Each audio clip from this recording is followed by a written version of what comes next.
Well, welcome to Be the 10%. Kathy and I today are going to talk about dominating a geographic farm. One of the big pillars that we've had over at DMA Real Estate, two of our biggest lead pillars have been open houses and doing geographical farming. And I kind of got into geographical farming by accident. And I was actually advised back in the day. I think my first geographic farm was done in 1994, back before they had color television. And had an opportunity to list a property. And when a friend of mine ended up getting the first listing in a particular subdivision, she decided to get out of real estate, asked me to take over this first listing, and then I did, sold it right away, and then started looking at different things that I could do to, I knew the subdivision was going to be a good place to get business because the builder did not co-op with realtors. So they would not pay a realtor if you brought them a buyer. So a lot of the buyers there did not have any association or affiliation with the realtor. So I thought, that might be a really good subdivision to try to do a lot of business in. So we started sending out just listeds and just solds was the start of it. And then we ended up listing, I think it's 88 of the first 100 resales in this subdivision. And that was the start of geographical farming. And this was way back before anyone really did geographical farming. Direct mail was considered a waste of money. And I remember distinctly and succinctly when my broker talked to the head man at our brokerage, and the head man at the brokerage said, don't have them do that. It's too expensive and to do geographical farming. And they said it won't work and it's a waste of time and money. And I remember my reply was, I'm an independent contractor. I am going to try this and do this. If it doesn't work, then I can say I tried it, but I'm going to try and do this. Fast forward a year later, I was teaching classes at this brokerage on doing geographical farming. So that's kind of the precipice of us getting into geographical farming. So what we're going to talk about today is 4 items basically. And the first one is going to be identifying your geographic farm, choosing a geographic farm. What are some of the questions you want to ask yourself? The second one would be types of geographical farming. So anytime I think a lot of people think of geographical farming, they think distinctly and only of direct mail. And there's a bunch of different ways that you can do geographical farming, especially today. And we did not have social media. At that time, we did not have AI. I do believe that the internet was coming about. I'm trying to think if Al Gore had created the internet by then. But anyways, Yes, he did create the internet by then. we just didn't all have access to it. Yeah. So we didn't have a whole lot of these things. So we did a lot of old school stuff. And why are we talking about this in 2026? Because it still works for us. And it's probably, I would say, our number 2 lead pillar, our first one being center of influence, definitely geographical farming, I would say second. But so we want to talk about different types of geographical farming. How do you get the data? And we call that data harvesting. And then the must-dos. And one of the things that if you ever listen to any of our podcasts, we talk about consistency. Probably ad nauseum, but I can tell you the number 1 characteristic of successful realtors will be consistency. And if you do something consistently, even if you don't do it well, you're going to be still successful. If you do it consistently and you do it well, you can do a lot of business. When we talk about lead generation, we say find something you do it consistently, and then do it well, and then master it, and then find another one. So I know those are all a bunch of getting extra words and things like that, but let's get right into identifying your geographical farm. And there's some critical questions you want to ask as far as identifying your geographic farm. The first one, which I think is the most important one, is there already a dominant realtor in the area? So if you've got, and what the numbers kind of bear out is if there's a realtor that currently has at least 25% of the market, that's probably not a great area to farm. Now, one of the caveats or one of the things that I don't agree with is if you live in a particular neighborhood and you have a realtor that has 25% or more market share, I still believe you should get into that geographical farm because you may have something to offer that person. The sellers and buyers in that neighborhood may want an alternative. And again, if it may be someone I remember a couple of people that were dominating certain farms, and excuse my language, but they were assholes. And the people in the neighborhood were looking for an alternative. And when we came in and started doing business there, I remember people saying, "Oh gosh, I'm so glad you started doing business in here," because we wanted another person to do it. And then one example too, I'm going to give on our own thing was so we brag about doing that 88 of the first 100 resales in that first neighborhood. There was a realtor that came in and challenged me for it, and he ended up making good advances within the neighborhood.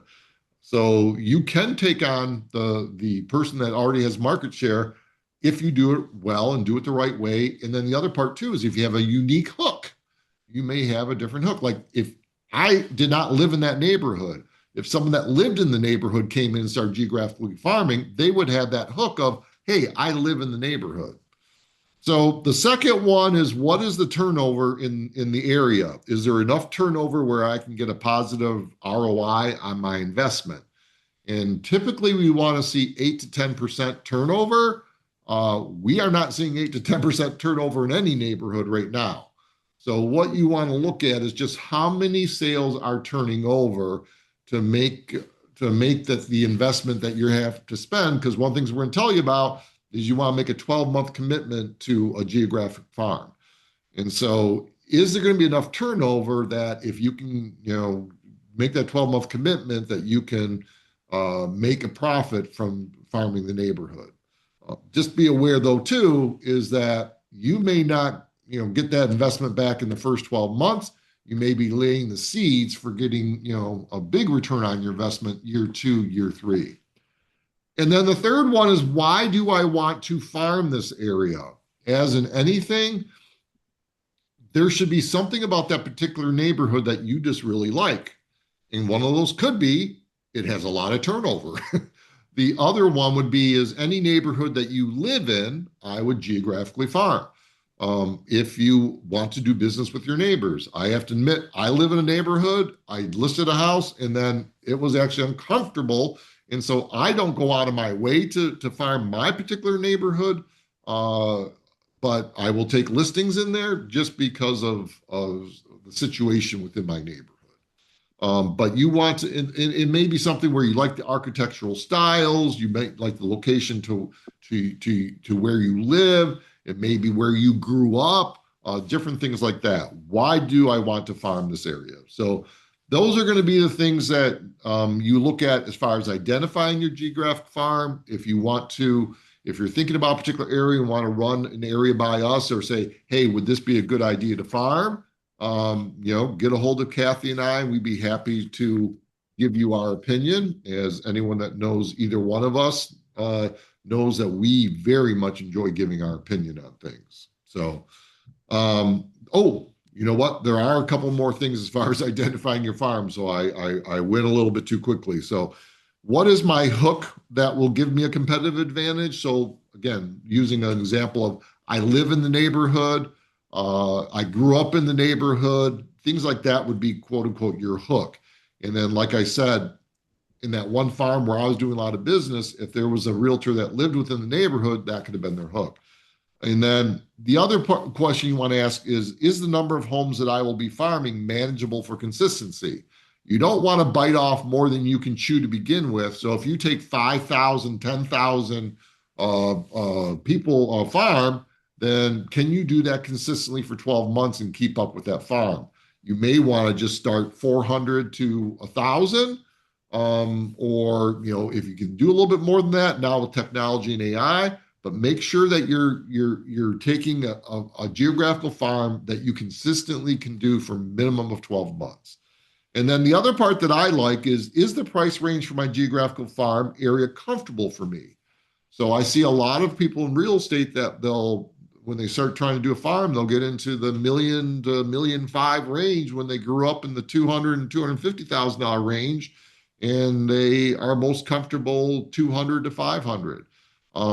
Just be very comfortable with the range that you're in. As you start getting more experience in the real estate world, I mean, I grew up in a middle class background. I mean, our neighborhood, but this was way back in 1992, was probably 200 to 300 at the most. It's probably more like 150 to 250.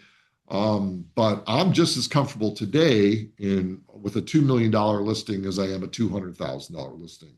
So that will come with experience and expertise and things like that. But I think to start with, I would be working in a neighborhood where the price range is something that I am used to and used to answering questions and things like that. So anything to add to that, Kathy? Nope. But So out to us. Let me see if I can manage to get this in here with my iPad. Not as good with the chat on my iPad. So the next thing we're going to talk about are types of geographical farming, and the one that a lot of people know is direct mail. And one of the things that I say when you do any type of geographical farming is to send something of value within the geographic farm. So you may want to give market stats. You might want to do annual reports of what happened over the past year.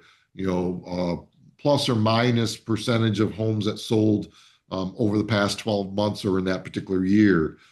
Just listeds and just solds are nice ways to send direct mail, market data, and just anything that you can send of value within the geographical farm. And then the other part that we have really taken advantage of is every door direct mail.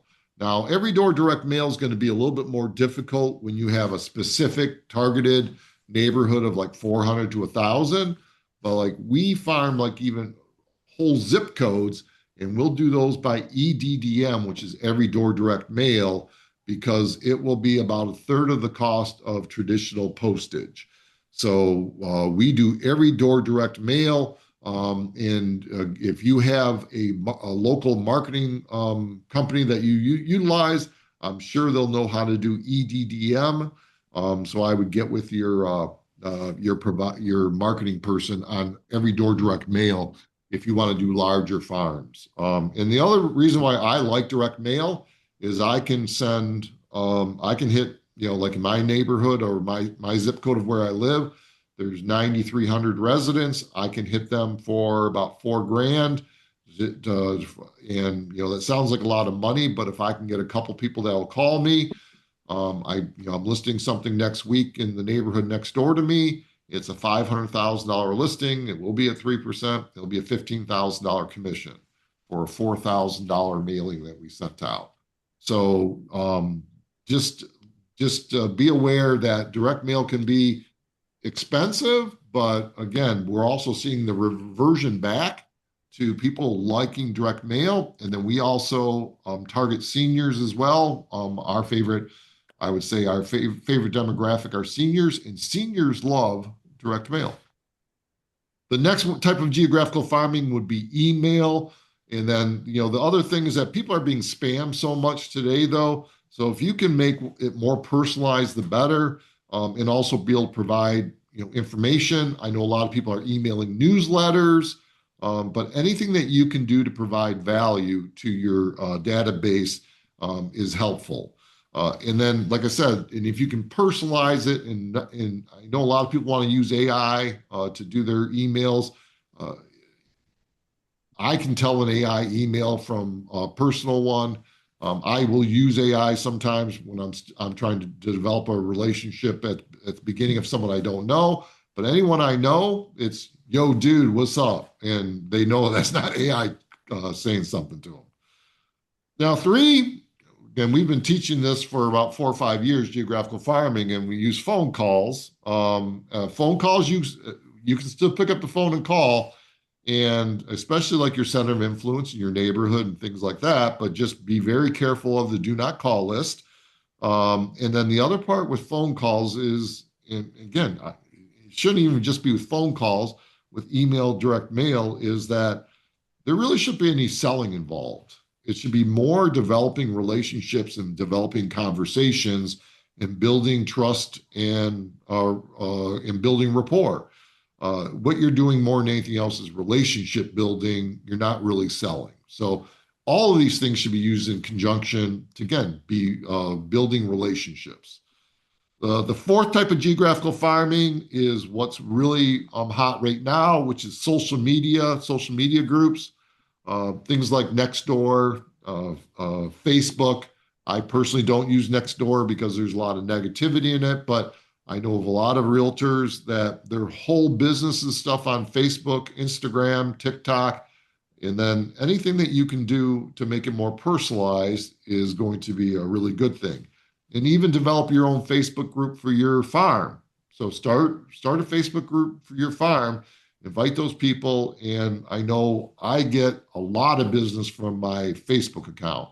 And it may be more than just keeping my brand in front of people, letting them know I'm still in real estate so that when they think about buying or selling, they call DMA. Handwritten notes are extremely effective, probably even more effective today than they were back when we started real estate in 1993. There's so much inundation of AI and text messages and spams, and how many of us get these spam robocalls or spam text messages, wanting this, that, and the other thing, insurance. And then a handwritten note just basically saying, hey, I was thinking about you today. How's everything going? Is there anything that we can do to help? One of a very successful realtor in the Ann Arbor area, one of the things that he does on a daily basis is send out 5 to 10 handwritten notes every day. The next one would be getting involved in your area and hosting local events, charity events. One of the things that we do, as an example, is we sponsor Pinckney Players, which is, again, I live in Pinckney, Michigan, and as I kind of joke about, there's not a whole lot of culture in Pinckney, Michigan. So one of the cultural events that, and the thing that Pinckney is proud of, is this theater group called the Pinckney Players. And we sponsor that every year. And then what we do every time there's a play is we'll send out tickets to our center of influence saying, hey, would you like to go to this play? Pinckney Players is doing this, and we've got free tickets. And then we've got a certain amount of free tickets that we can give. And if we got more clients than free tickets, we're going to buy those tickets. And then anyone that wants to go to Pinckney Players can do that. The other thing would be Halloween, if they do a trick or treat or trunk or treat or something like that. Get involved in that, or just anything in the area. And if it's in your own neighborhood, like a neighborhood garage sale, et cetera, and just go around. Even if you're not going to participate, go around to all the people on the garage sale, say hi, and pick some stuff up. This number seven is a huge one, which I do not do. So I got to slap my own wrist on this one. It's HOA meetings. So if you live in a subdivision and you have HOA meetings, go to those. Those are people that are going to, those are people that are, you want to get to know them and let them know that you're a realtor. One of the biggest mistakes that I found out in my career early on was that I did not do a good enough job of letting people know, especially people that knew me, reminding them that I was a realtor. And one of the things that we have to do, and obviously we don't want to get in people's face about, hey, I'm a realtor, I'm a realtor, I'm a realtor, but just subtly, talk about real estate and, oh yeah, you're the realtor. And it'll come up. And then after that, they'll be approaching you to talk about it. And then another. Sure, Dave, talk a little bit about, I wear my DMA gear. They don't have to ask. So yeah, so what that's a real easy way, and I get chastised at home by my significant other because Back up a little so we can yeah, see so your if you shirt. see my shirt, it's That branded way. DMA Real Estate, if you can see that. I've got probably about 50 dress shirts that are branded DMA. I've got winter jackets, I've got vests, I've got Polos and quarter polos, zips. I got baseball hats, Yeah. all branded DMA. And my partner can't stand. She goes, "Don't wear DMA." It's like, hey, honey, that pays the bills. So we're going to pimp out Dave. Definitely going to pimp out Dave and have the DMA logo so people know what we do. And again, I'm going to tell the story of how I learned was um, early on in the business. My godfather, godparents, they listed their house with somebody else, and I called them up and said, Chuck, what's going on here, dude? I saw you listed your house, and he was just, and I could tell it was genuine. It wasn't, we knew you're a realtor, and we said, hell no. It was Dave, man. You know what? I totally forgot that you're a realtor. And I had not done a good enough job of letting people know that they thought I sold shoes to get through college, and they saw me as Al Bundy Jr., the shoe salesperson. I hadn't done a good enough job. So remind people that you're in real estate, just, do it subtly. And that's what I like about the DMA gear and garb and stuff like that. And then the last one is so I'm not a big cold caller, but I am into door hangers. I'm also not a door knocker, so I'm not going to go and knock 100 doors, especially in this day and age.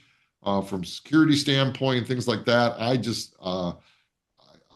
also have, I'm probably the, Kathy, do you know of anyone that has a bigger fear of rejection than I do? There's not many people that Not have. even me. You would think that after 33 years and the amount of business that we've done that I would have gotten over my fear of rejection.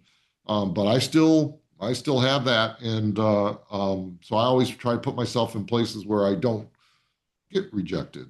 But anyways, I think door hangers are great, especially if you're doing an open house and you're doing circle prospecting within the neighborhood. Back in the day, we would do circle marketing, let people know and make phone calls to the neighbors saying, "Hey, we're going to hold this house open on Sunday." Now I think door hangers are really good because people aren't picking up their phone if they don't know you.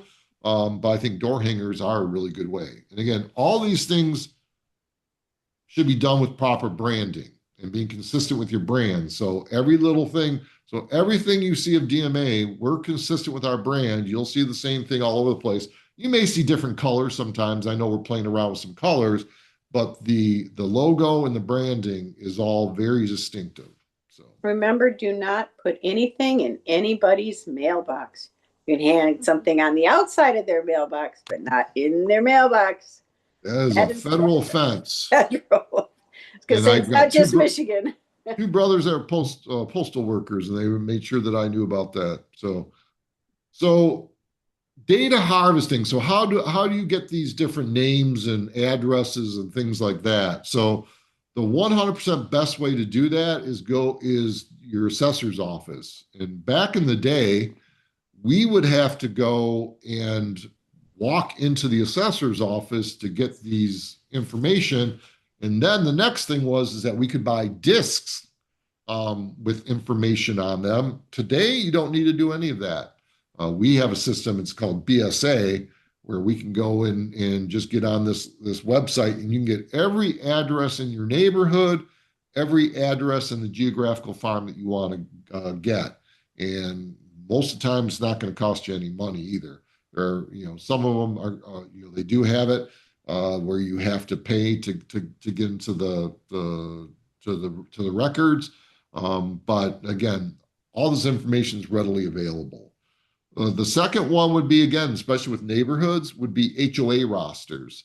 I know in the neighborhood that I live in, once a year they update the neighborhood roster. I will tell you they put a big disclaimer saying this is not for business purposes and to call and solicit and things like that. But what they don't know doesn't hurt them. So, but if you get the information, get into your database. But HOA rosters are great.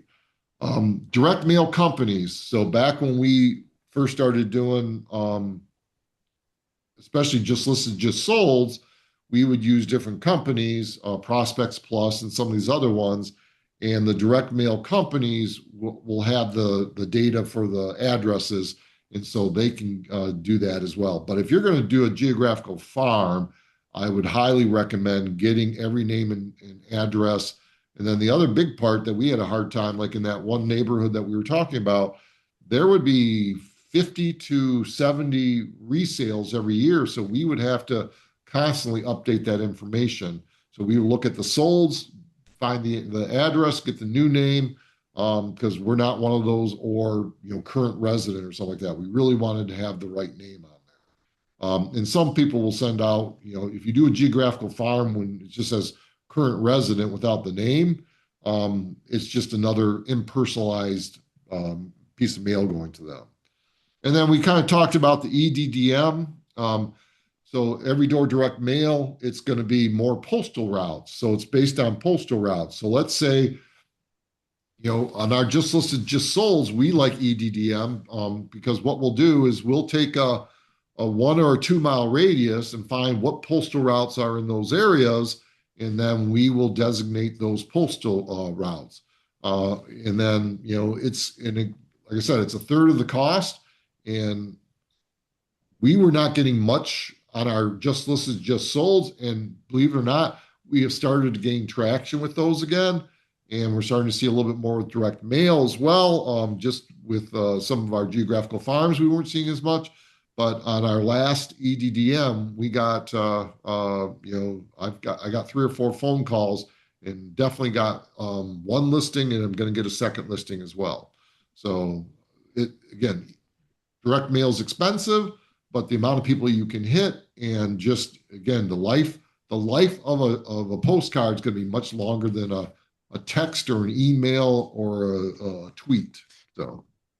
So here are the must-dos, and here are the 4 must-dos when geographically farming. And I'm going to cut the suspense. One of them is going to be consistency. So. Oh, you're kidding. I set that up too Yeah. early. I blew that.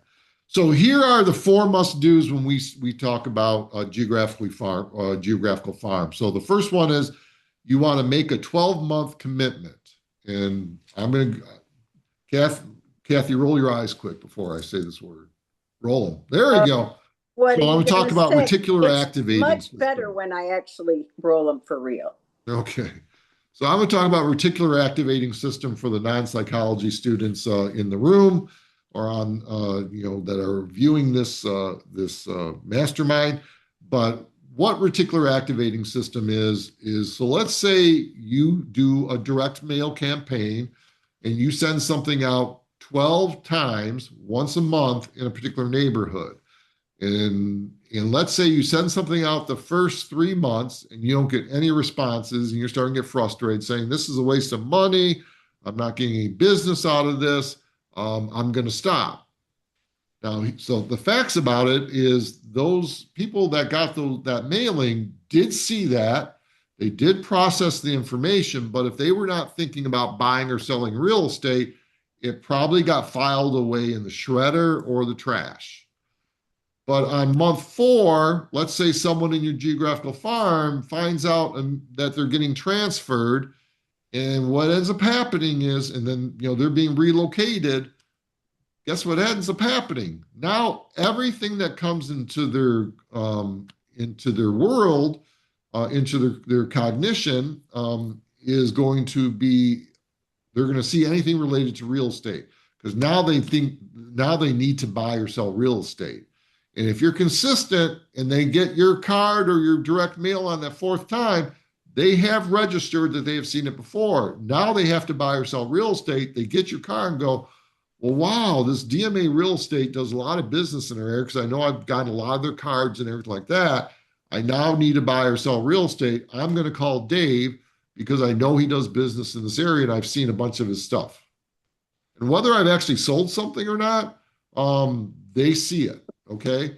So if you don't send that fourth postcard and someone else sends their first postcard, they may just get that call rather than Yeah. you. So you've got to make that 12-month commitment to do this. The second thing is you must be consistent with timing and branding, once a month minimum touch.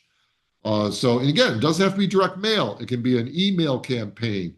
It can be doing an event in the area. It can be an open house, and then you do door hangers or things like that. But once a month minimum, touching that geographic farm for 12 months. And the other big thing, like we talked about previously, is be consistent about your branding. So make sure you have a logo. Make sure you have your logo and your branding tight and consistent and concise, so that every different type of marketing material that you put out there has that brand. So that whatever it is, if it's email, text, direct mail, social media, the client relates that marketing with you. The third one is you must get to know everything about that geographic farm. What's happening in the world of real estate is the Zillows of the world and the Redfins and all stuff. They're going to be more of more of the macro. Okay, they can send stuff out and they can give macro information. What they cannot do is give the small details. Know the inside of your neighborhood. What's going on? The new data center that's coming next door to the subdivision, things like that. They don't know that, and they don't know how that's going to affect value. So what you want to just do is become the expert of that area. And then the other part that I always say is once you sell 2 or 3 homes in that geographic farm, I would start touting myself as the expert or again, I remember saying in Mill Point, which was that one subdivision, we're your Mill Point specialist, we're your Normal Park specialist, we're your College Heights specialist, we're your Ypsilanti specialist, we're your Pinckney specialist. So that you start putting it out there that you're the authority of the area. And one more eye roll, Kathy. There you Tell me why. I do it much better after you do it. go. Okay. So Authentic. when we talk about branding, what the big analogy I use is the Kleenex analogy, which is what you want to do is you want to become the Kleenex of the area. And what we mean by that is when you ask somebody when they blow their nose, what do they blow their nose with? A majority of people will say Kleenex, and that's not correct. What they're blowing their nose with, unless it's actually a Kleenex brand, but they're blowing their nose with facial tissue. But Kleenex has done such a great job of branding their product as Kleenex or facial tissue that whenever someone says, "What do I need to blow my nose, I need a Kleenex," what you want to do is the same thing in real estate. You want to become the Kleenex of realtors. So anytime someone's thinking about buying or selling real estate, they think of your brand. And then the fourth one is just use multiple geographical farming tools to build your brand and your dominance in your geographical farm area. Use all the different things that we talked about, and do not just use one. And then the other part, just like with finding out what lead generation tools you may like or be good at, try one, see how it works, and see what your response is. One thing that we learned at Keller Williams, one of the things that we picked up was red light, green light, which is try something and then analyze the data and say yay, nay. And the stuff that works, you green light it. You continue to do it. If you do something and you consistently are getting bad results or not getting any results, again, give it a fair amount of time to try it, but then you may say that doesn't work. And what I can talk about what works in Ann Arbor, Michigan is going to be very different from what works in Florida or California or Texas. So find out what works in your area and then master it. So that's kind of our little thing on farming. If you have any questions on geographical farming or how to come up with a farm or how to market to a farm, Kathy has put our email addresses in the chat. We are happy to take any of your questions. But geographical farming, I couldn't even tell you how how much of our business has come from geographical farming. And just be aware too is that geographical farm, what reason we can't quantify is that geographical farm was our initial introduction to the people, to our clients that we help buy or sell real estate. And then they go into your center of influence and then your database. And then you start nurturing your database. And then they may, or you hope that they do more transactions with you in the future.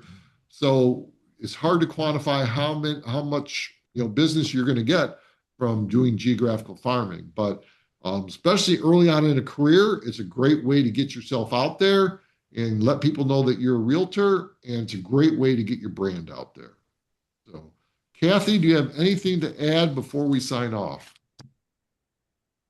One of the ways, and I don't know if it's available nationwide, and ours is available with our one of our MLSs that we belong to, is a RPR, Realtor Property Resource, I think it is. Yep. You can do a lot of data mining in that product. So I have no idea how much it costs outside of the fact that we pay dues to two MLSs, but it's definitely worth taking a look at. Perfect.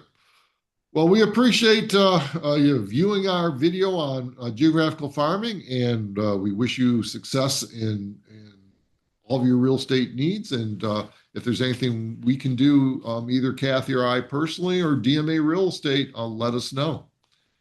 Have a great day. Have a good weekend. See you. Bye. All right.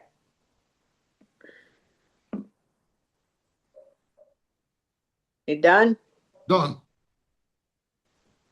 Leave. I'm Bye. trying. I'm trying. You turn it off.